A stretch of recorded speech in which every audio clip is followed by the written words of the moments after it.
नमस्कार, स्वागत है आपका। आप देख रहे हैं पार्ट प्राइम। आपके साथ हूं मैं दीपा बाफिला। बुलेटिन की शुरुआत करते हैं हरिद्वार में पंचायत चुनाव के साथ। हरिद्वार में पंचायत चुनाव की मतगणना लगातार जारी है। ग्राम प्रधान के 65 सीटों के नतीजे घोषित हो गए हैं। हरिद्वार जिले में ग्राम प्रधान की 318 सीटें, 2 सीटों पर निर्विरोध निर्वाचित हुए थे ग्राम प्रधान।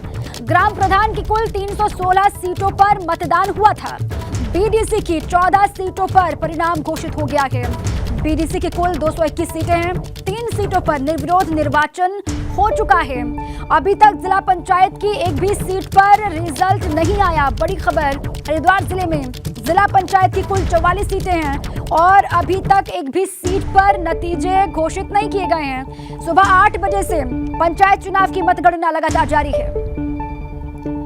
8 बजे से ही लगातार काउंटिंग। ये बड़ी खबर आपके सामने हरिद्वार पंचायत चुनाव से जुड़ी हुई है। हरिद्वार जिले में ग्राम प्रधान की 318 सीटें और ग्राम प्रधान के 65 सीटों के नतीजे घोषित हो गए हैं। और चलिए और जानकारी लेते हैं। हमारे साथी विनोद जुड़ चुके हैं, उन्हीं का सीधे रुख कर लेते हैं। विनोद, कब तक पूरी स्थिति साफ होगी? नतीजे कब तक सामने आ जाएंगे? जिला पंचायत के एक भी सदस्य के लिए जो नतीजे हैं वो अभी तक साफ नहीं हो पाए हैं। सुबह 8 बजे से लगातार काउंटिंग जारी है। विनोद। बिल्कुल दीपा, देखिए सुबह 8 बजे से काउंटिंग जारी है, लेकिन अभी जिलाधिकारी और जिला निर्वाचन अधिकारी विनय शंकर पांडे जी से हमारी बात हुई है। साफ तौर पर उन्होंने कहा है कि अगले करीब 12 से 14 घंटे लगेंगे जब बिल्कुल साफ तस्वीरें होंगी। और यानी अभी तक करीब 65 जो नतीजे हैं वो केवल ग्राम प्रधान के आए हैं और 14 नतीजे केवल बीडीसी मेंबर्स के आए हैं। अभी जिला पंचायत सदस्य का एक भी नतीजा सामने नहीं आया है, तो पूरी रात काउंटिंग जारी रहेगी, ऐसा विनय शंकर पांडे का कहना है। लेकिन सुबह 8 बजे से लगातार काउंटिंग जारी है और पूरी रात भी काउंटिंग जारी रहेगी, इस तरीके की संभावना विनय शंकर पांडे की तरफ से जताई गई है। और जिस तरह से पूरे जनपद में अलर्ट किया गया था कि अगर कोई विजय प्रत्याशी जीतता है या उसके बाद में फिर जश्न का माहौल होता है, हुड़दंगबाजी होती है, उसको देखते हुए पुलिस प्रशासन अलर्ट है। और थोड़ी देर बाद में यानी 8 बजे के करीब अब ड्यूटी चेंज होगी, यानी जो दिन भर से 12 से 14 घंटे लग सकते हैं जब तक पूरी स्थिति साफ होगी। शुक्रिया विनोद, आप नजर लगातार बनाए रखें। शुक्रिया आपका पूरी जानकारी के लिए। अब चलिए आगे बढ़ते हैं। अंकिता हत्याकांड से जुड़ी बड़ी खबर है। उत्तराखंड सरकार ने अंकिता के परिवार को 25 लाख रुपए आर्थिक मदद का ऐलान कर दिया है और इसके लिए शासन की तरफ से आदेश भी जारी हो गया है। सरकार ने मुआवजे का ऐलान कर दिया, मगर कांग्रेस इस पर सवाल उठा रही है। कांग्रेस का कहना यह है कि सरकार ने कोई ऐसा नहीं किया है, ये पीड़ित परिवार का हक था जो उनको अब दिया गया है। तो अंकिता हत्याकांड को लेकर सरकार ने मुआवजे का ऐलान किया है। सरकार को मुआवजा दिया गया, अब इसको लेकर सियासत भी शुरू हो गई है। अंकिता हत्याकांड की आग ठंडी भी नहीं पड़ रही और इस मामले को लेकर लगातार धरना प्रदर्शन हो रहे हैं। इसी को लेकर देहरादून में कांग्रेस कार्यकर्ताओं ने मौन उपवास रखा, तो वहीं हल्द्वानी में एमबीपीजी कॉलेज के छात्र छात्राओं ने डीएम कैंप कार्यालय तक जुलूस निकालते हुए राज्य सरकार के खिलाफ प्रदर्शन किया। 2 तस्वीरें आपको दिखाते हैं। लगातार शहर शहर प्रदर्शन हो रहे हैं, धरने हो रहे हैं और ये कहा जा रहा है कि जिस तरीके से जांच की पूरी प्रक्रिया आगे बढ़नी चाहिए उस तरीके से जांच नहीं हो पा रही है। अंकिता हत्याकांड को लेकर लगातार आप देख रहे हैं, देहरादून हो या फिर हल्द्वानी हो, कांग्रेस के कार्यकर्ता सड़कों पर उतरे हुए हैं। देहरादून की बात करें, यहाँ पर कार्यकर्ताओं ने मौन उपवास भी रखा, तो वहीं हल्द्वानी में एमबीपीजी कॉलेज के छात्र छात्राओं ने डीएम कैंप कार्यालय तक जुलूस निकाला और राज्य सरकार के खिलाफ प्रदर्शन किया। तस्वीर भी आपको दिखा रहे हैं।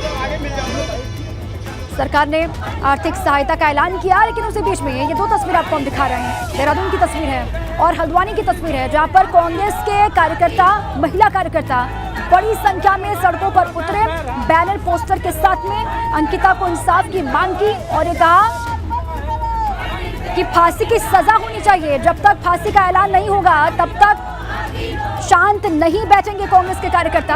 और 2 शहरों की तस्वीर आप देख रहे हैं, किस तरीके से गुस्सा सड़कों पर फूट रहा है।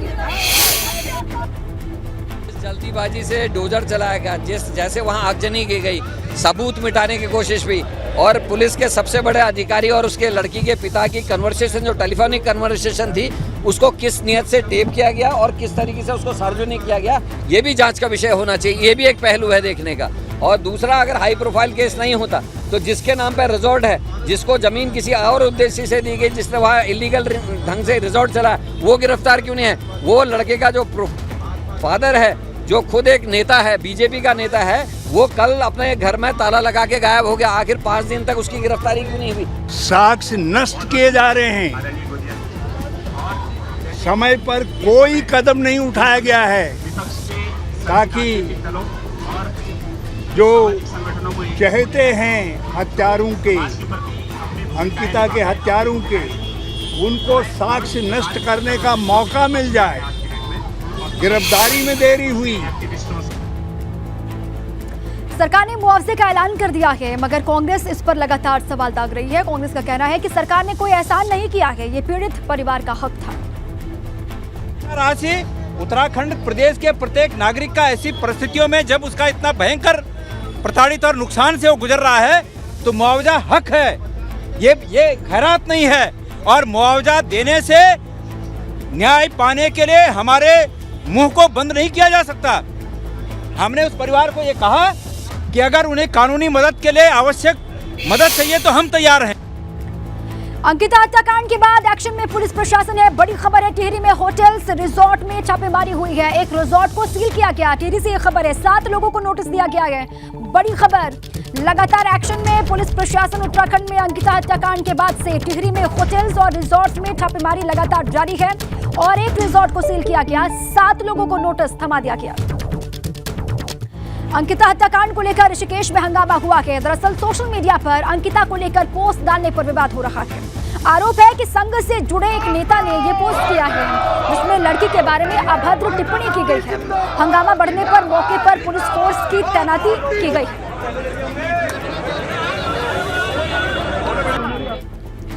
अंकिता हत्याकांड के बाद अब राजस्व पुलिस की भूमिका पर भी सवाल उठ रहे हैं। अंकिता मामले में जिस तरह से राजस्व पुलिस की भूमिका कटघरे में रही है, उसके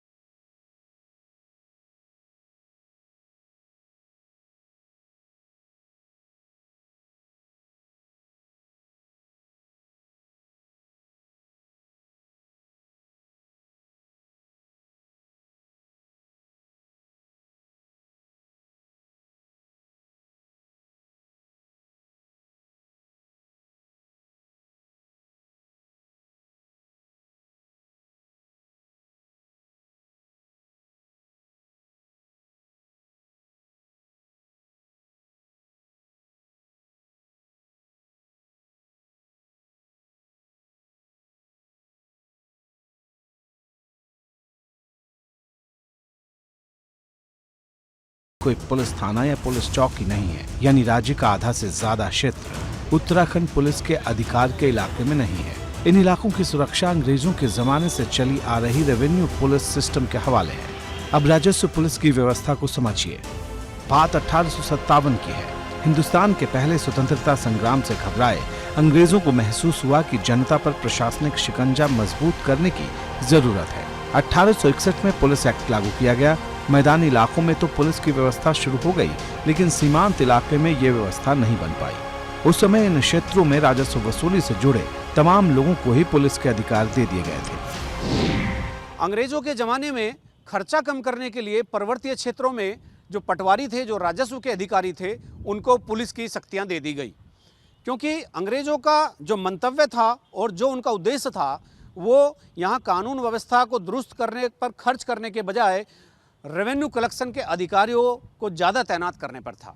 उनका फोकस उसी पर था कि राजस्व का संग्रह कैसे हो सकता है। इसीलिए जब ये देखा गया कि पर्वतीय क्षेत्रों में थाने चौकी खोलने के लिए, पुलिस आधुनिकीकरण के लिए, पुलिस भर्ती के लिए, मानव संसाधन पर करोड़ों रुपए खर्च हो रहा है, इस बजट को उनको बचाने के लिए उन्होंने पुलिस के सारे अधिकार पटवारी, कानूनगो, नायब तहसीलदार और तहसीलदार को दिए। मगर बदलते वक्त के साथ राजस्व पुलिस के काम पर सवाल उठने लगे। मांग उठाई जा रही है कि राजस्व पुलिस की व्यवस्था को खत्म कर देना चाहिए, क्योंकि वो अपराध के खिलाफ काम नहीं कर पा रही है। जहां बहुत तेजी से निर्माण कार्य हुए हैं, सड़कों का निर्माण हुआ है, अन्य साधन संसाधन सभी जगह पहुंच गए हैं, उसके हिसाब से अब नई व्यवस्थाएं बन गई हैं। तो नई व्यवस्थाओं के हिसाब से हमने सर्वेक्षण कर लिया है और जहां जहां भी डायरेक्ट पुलिस की आवश्यकता है, वहाँ पर हम उसको करने वाले हैं। इस पर पुनर्विचार किया जाए, इसको विड्रॉ करने का ये क्षण आ चुका है। अगर हम प्रदेश में ग्रामीण क्षेत्र में अपनी बेटियों की सुरक्षा को, लॉ एंड ऑर्डर को मेंटेन करना चाहता है। अब हमको इस व्यवस्था पर बहुत गंभीरता से पुनर्विचार की आवश्यकता है और मेरी जहाँ तक राय है, मुझे लगता है कि अब हमको इस पटवारी व्यवस्था को समाप्त करके धीरे धीरे और पुलिस व्यवस्था को लागू करना चाहिए। 2018 में हाईकोर्ट ने राजस्व पुलिस की व्यवस्था को पूरी तरह खत्म करने का आदेश दिया, मगर अभी तक इस पर कोई भी प्रभावी कदम नहीं उठाया गया। हाईकोर्ट ने इसको खत्म करने को कहा, लेकिन सरकार राजस्व अधिकारियों के दबाव में, जो पटवारी, कानूनगो, नायब तहसीलदार होते हैं, इनका एक उत्तराखंड राजस्व पुलिस महासंघ है, इनके दबाव में या इनकी अपील पर राज्य सरकार हाईकोर्ट के उस फैसले के खिलाफ सुप्रीम कोर्ट चली गई। आज भी वो अपील सुप्रीम कोर्ट में लंबित है। अब सवाल यह है कि आखिरकार ऐसा करने में मुश्किलें क्या हैं? दरअसल पहाड़ में कम आबादी वाले छोटे छोटे गाँव के लिए पुलिस थानों का निर्माण करना बेहद मुश्किल है। वहीं वाहनों की खरीद, गांव तक बीट पुलिसिंग के इंतजाम भी आसान नहीं, ये बहुत खर्चीला है। एक पटवारी सर्किल में 2, 3, 4 गांव आते हैं और वो पटवारी उन्हीं 3, 4 या 5 या 6 भी हो सकते हैं, उन गांवों में फोकसली आता जाता रहता है, काम करता है और रेवेन्यू के साथ साथ पुलिसिंग का काम भी करता है। एक कारण तो ये था इस व्यवस्था को यहाँ पर लागू करने के लिए, और दूसरा था खर्चा बचाने के लिए, और तीसरा ये था कि चूंकि पटवारी लगातार गांव में जाएगा, इतने रिमोट में जहां पुलिस के संसाधनों का पहुंचना मुश्किल है, जहां पगडंडियों से होकर लोग जाते हैं, वहां पर पटवारी जाएगा, लोगों के बीच रहेगा, उनसे बातचीत रखेगा, तो समन्वय एक बना रहेगा। राजस्व पुलिस पर सवाल काफी समय से उठ रहे हैं। इस व्यवस्था को ठीक करने के लिए काफी समय से मांग बुलंद की जाती रही है। क्षेत्र में यदि कोई कांड होता है तो पटवारी के पास कोई संसाधन नहीं है। उसके लिए जो चौकियां भी हमने बनवाई थी वो भी हमारे अधिकारियों ने खाली गालियों में बनवाई और वो आज समाप्ति की तरफ है। राजस्व पुलिस व्यवस्था ऐसे जीने से तो मरना ही ठीक है। इस व्यवस्था को तो इस प्रकार चलाने के बजाय समाप्त किया जाना उचित होगा। मगर ऋषिकेश के अंकिता हत्याकांड के बाद राजस्व पुलिस के कामकाज पर सबसे ज्यादा सवाल उठ रहे हैं। देखना यह होगा कि सरकार इस पर क्या फैसला लेती है। अब देखना यह है कि अंग्रेजों की बनाई हुई इस व्यवस्था को ये राज्य सरकार और मुख्यमंत्री पुष्कर सिंह धामी लागू रखते हैं या इन पूरे क्षेत्रों को रेगुलर पुलिस के हवाले कर देते हैं। अपने सहयोगी कैमरामैन निशांत चौहान के साथ एबीपी गंगा के लिए देहरादून से अजीत सिंह राठी। सूरी में नगर पालिका का एक बड़ा कारनामा सामने आया है। जिस जगह पर पार्किंग बननी थी वहां पर आवास बनाए जा रहे हैं। ये सब अधिकारियों के सामने हो रहा है, मगर वो खामोश बैठे हुए हैं।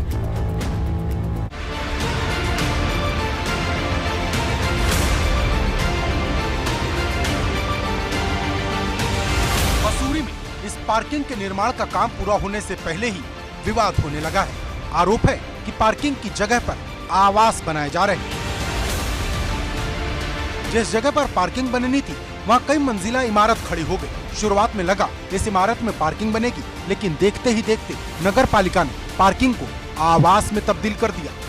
और आप अब देख सकते हैं कि इस पार्किंग का डिजाइन एक आवासीय भवन में कर दिया गया है और ये पुरानी पीली बिल्डिंग, इसको बोलते हैं डिमरी निवास, जो आप मेरे इधर की तरफ देख सकते हैं कि ये डिमरी निवास है जो मजदूरों के लिए कई साल पहले यहाँ पर बनाई गई थी। और वर्तमान में जो पालिका प्रशासन द्वारा ये पार्किंग के नाम पर आवास बनाए जा रहे हैं। पार्किंग के टॉप फ्लोर पर 14 दुकानों का निर्माण कराया गया है, जिसे अवैध बताया जा रहा है। आज तो इसका स्वरूप ही खत्म हो गया। ये तो बिल्कुल ऐसे बन गया जैसे आप वहाँ पर फ्लैट्स बना रहे हैं, आप उनको बेचना चाहते हैं। इसका उद्देश्य ही खत्म हो गया। जो उसका प्रारूप था हमारे टाइम पे, वो प्रारूप का तो कहीं पता ही नहीं है। ये तो पता नहीं क्या इन्होंने बना दिया। आज उसका पार्किंग के नाम पे जो पैसे की जो बंदरबांट हुई है, उसका उद्देश्य बहुउद्देश्य था, क्योंकि टैक्सी स्टैंड को भी पीछे जाना था, पार्किंग की सुविधा भी होनी थी, पर्यटकों को भी उसका लाभ मिलना था। लेकिन दुर्भाग्यवश उसका कहीं वो पार्किंग का स्वरूप नहीं दिखाई दे रहा। इस जगह पर इतनी बड़ी इमारत बनना सुरक्षा के लिहाज से भी ठीक नहीं, जिस पर खुद भाजपा के मंडल अध्यक्ष सवाल उठा रहे। माननीय मुख्यमंत्री जी ने यदि घोषणा की थी तो पार्किंग की थी, वो अचानक रातों रात कैसे आवास में तब्दील होगी, ये भी एक सवाल है। दूसरा, जिस तरह से वहाँ पर यदि मान लीजिए कि आवास भी हैं, तो मुझे लगता नहीं कि जिस तरह के वहाँ पर आवास बनाए जा रहे हैं और उसके ऊपर दुकानें बनाई जा रही हैं, उसकी कहीं भी जो है वो रिस्की है।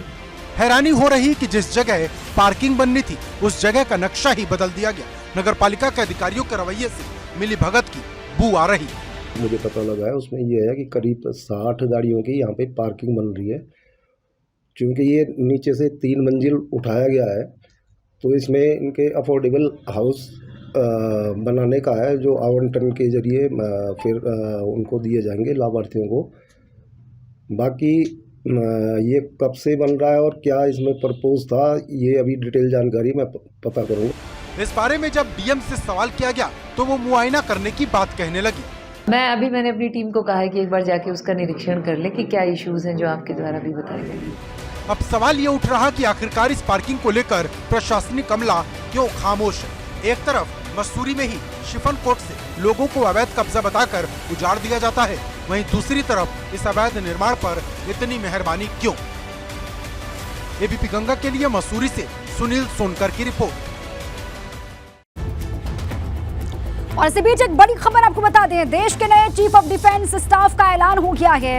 लेफ्टिनेंट जनरल अनिल चौहान होंगे नए सीडीएस, उत्तराखंड के रहने वाले हैं। ये बड़ी खबर, नए सीडीएस अनिल चौहान सेना के पूर्वी कमान के कमांडर रह चुके हैं। जनरल बिपिन रावत के निधन के बाद ये पद खाली था सीडीएस का, जिसको भर दिया गया और नए सीडीएस के नाम का ऐलान हो गया है। अनिल चौहान नाम है, जो कि खुद उत्तराखंड के रहने वाले हैं, पौड़ी के रहने वाले हैं, ये बताया जा रहा है। ये बड़ी खबर, देश के नए चीफ ऑफ डिफेंस स्टाफ का ऐलान हो गया है। अनिल चौहान का नाम सामने आया है, उत्तराखंड के पौड़ी के रहने वाले हैं। और इसी पर अविनाश मेरे साथी जुड़ चुके हैं फोन लाइन पर। अविनाश, अनिल चौहान को सीडीएस की जिम्मेदारी अब दे दी गई है। बिल्कुल, अगर बात करें तो देश के नए सीडीएस बनाए गए हैं लेफ्टिनेंट जनरल अनिल चौहान, और उनको ये जिम्मेदारी सौंप दी गई है और ये जल्दी कार्यभार ग्रहण करेंगे। क्योंकि अगर बात करें तो इससे पहले भी जो सीडीएस थे स्वर्गीय जनरल बिपिन रावत, वो भी उत्तराखंड से ताल्लुकात रखते थे, वो भी पौड़ी के रहने वाले थे। और दूसरे ये अनिल चौहान जो कि नए सीडीएस बने हैं, ये भी अगर बात करें तो इनका भी ताल्लुकात उत्तराखंड से है। तो चाहे तो उसमें जिस तरीके से उत्तराखंड को वीर भूमि कहा जाता है, सैनिकों की भूमि कहा जाता है, तो वही एक परिणाम एक बार फिर से देखने को मिला कि एक बार फिर से अनिल चौहान जो कि उत्तराखंड की देवभूमि से आते हैं, उनको नया सीडीएस नियुक्त किया गया है। जी, और इसके पीछे एक बड़ा संदेश भी कहीं ना कहीं अविनाश, क्योंकि पहले भी बिपिन रावत के बाद से ही ये पद खाली था और बहुत नाम भी लगातार सामने आते रहे, लेकिन चुनाव हुआ उत्तराखंड का, उत्तराखंड के पौड़ी का। बिल्कुल, अगर बात करें तो कई सारे नाम आते रहे और सरकार भी लगातार कई सारे नामों पर मंथन करती रही है। लेकिन अगर बात करें तो सरकार जब भी सीडीएस नियुक्त करती है तो ये देखती है कौन सामरिक दृष्टि से बेहतर परफॉर्मेंस कर सकता है, और कहीं न कहीं वो नाम अनिल चौहान का निकल कर आया है, जिसमें अगर बात करें इन पर सरकार ने भरोसा जताया है और इनको नया सीडीएस नियुक्त किया है। जाहिर तौर पर बड़ी जिम्मेदारी होगी तीनों सेनाओं यानी कि थल सेना, नौसेना और वायु सेना, इन तीनों सेनाओं के बीच में कोऑर्डिनेशन के साथ काम करते हुए सरकार को तमाम सारी रिपोर्ट से अवगत कराना, ये काम रहेगा इनके। और दूसरे सीडीएस बने हैं और पहले सीडीएस जो थे वो भी उत्तराखंड से थे, जनरल बिपिन रावत, और अब दूसरे नए जो सीडीएस बने हैं लेफ्टिनेंट जनरल अनिल चौहान, ये भी उत्तराखंड के पौड़ी जाते हैं। तो जाहिर तौर पर उत्तराखंड और देवभूमि के लिए गर्व की बात है, लेकिन देश की सामरिक और रक्षा की दृष्टि से भी काफी महत्वपूर्ण पद है और सरकार ने एक बार फिर से उत्तराखंड के ही सैनिक पर भरोसा जताया है। जी ठीक है, शुक्रिया अविनाश आपका पूरी जानकारी के लिए। एक बार फिर से उत्तराखंड पर ही भरोसा है। इससे पहले ये पद संभाल रहे थे बिपिन रावत, जनरल बिपिन रावत, जिनका निधन हुआ उसके बाद से ही ये पद खाली था और उसके बाद अब देखिए पद को भरा गया है। अविनाश बता रहे हैं कि पहले भी कई नामों को लेकर लगातार मंथन होता रहा, चर्चा होती रही कई नामों पर, लेकिन उसके बाद जो आखिरी मुहर लगी है वो अनिल चौहान के नाम पर लगी है। सेना के पूर्वी कमान के कमांडर भी रह चुके हैं अनिल चौहान, और अब तीनों ही सेनाओं में कोऑर्डिनेशन का काम वो करेंगे और बहुत सारी चुनौतियां आगे हैं जिनसे उनको निपटना होगा।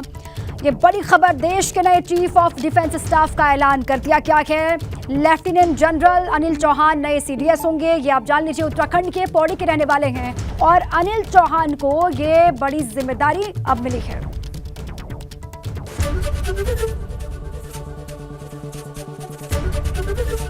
एबीपी गंगा, खबर आपकी, जुबान आपकी।